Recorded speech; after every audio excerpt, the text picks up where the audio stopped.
মাদ্রাসার বোর্ডিংয়ের খাওয়ার কষ্টটা বাইরে থেকে কেউ বুঝতে পারে না। যারা ভেতরে থাকে তারাই শুধু জানে পেটের ক্ষুধা আর মনের কষ্ট একসাথে কিভাবে সহ্য করতে হয়। অনেক সময় খাবার সামনে আসে, কিন্তু সেটা দেখে খেতে ইচ্ছে করে না। ডালটা এতটাই পাতলা যে পানির মতো, ভাতটা কখনো শক্ত, কখনো আবার একেবারে লেপ্টে যায়। তবুও খেতে হয়, কারণ না খেলে আর কিছু পাওয়ারও সুযোগ নেই। কখনো এমন হয় প্লেট হাতে বসে আছো, কিন্তু মনে পড়ে যায় মায়ের হাতের রান্না, গরম ভাত, ডাল, একটু ভাজি, আর তখন গলার কাছে একটা দলা এসে আটকে যায়। খাবার মুখে তুলতে গিয়ে মনে হয় এটা খাবো না কান্না করব।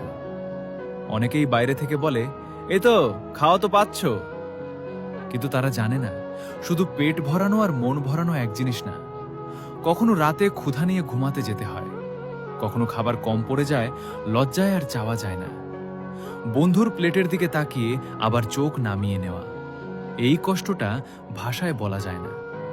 সবচেয়ে কষ্ট লাগে তখন যখন মনে হয় আমি যদি বাড়িতে থাকতাম, আজকে হয়তো মা জোর করে আরেকটু ভাত খাওয়াতো।